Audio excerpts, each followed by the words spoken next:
দেখুন, এটা হলো আব্দুল সওদাগর বাড়ি, ফায়ার সার্ভিসের সংলগ্ন। এই বাড়ির রাস্তাগুলো দেখুন, একদম চিকন রাস্তা।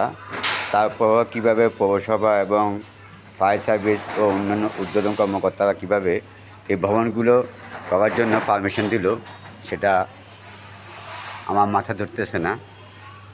আমরা ফেনী পৌরসভায় প্রতি মাসে মাসে ট্যাক্স দিই। 10 নম্বর ওয়ার্ডে ট্যাক্স দিয়ে ফেনী পৌরসভা চলতেছে, কিন্তু পৌরসভা থেকে আমরা ওই ধরনের কোনো সেবা পাচ্ছি না। ময়লা ফেলতে হলে পৌরসভা সুপারদেরকে এক্সট্রা টাকা দিতে হয়। রাস্তায় কোনো ঝাড়ু জার আসে না। এখানে দেখুন ময়লা কীভাবে পড়ে থাকে, আমরা নিজেদেরটা ঝাড়ু দিতে হয়। তো তাহলে আমরা যদি নিজেরা যদি পরিষ্কার করতে হয়, তাহলে ফেনী পৌরসভাকে আমরা ট্যাক্স কেন দিতেছি? আমাদের এখানে কোনো ঝাড়ুদার ঢুকে না, ঝাড়ুদার ঢুকতে নাকি তাদেরকে টাকা দিতে হবে। ময়লা ঢুকতে হলে, ময়লা নিতে হলে তাদেরকে টাকা দিতে হবে।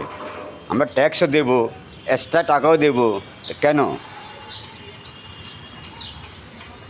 এই দেখুন, এখানে যে এই ড্রেনটা আছে না, এটা পৌরসভার ড্রেন।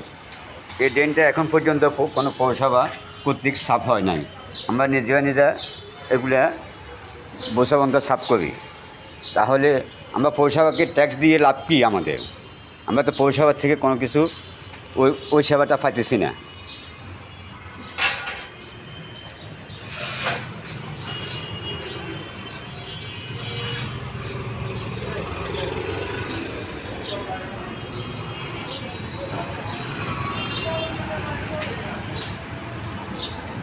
এই দেখুন, এটা হলো আমাদের বাড়ির রাস্তা।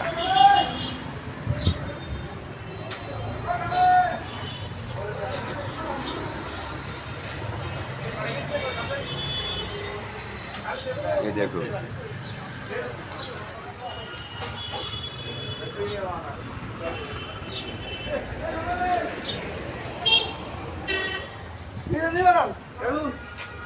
এত কামাইলে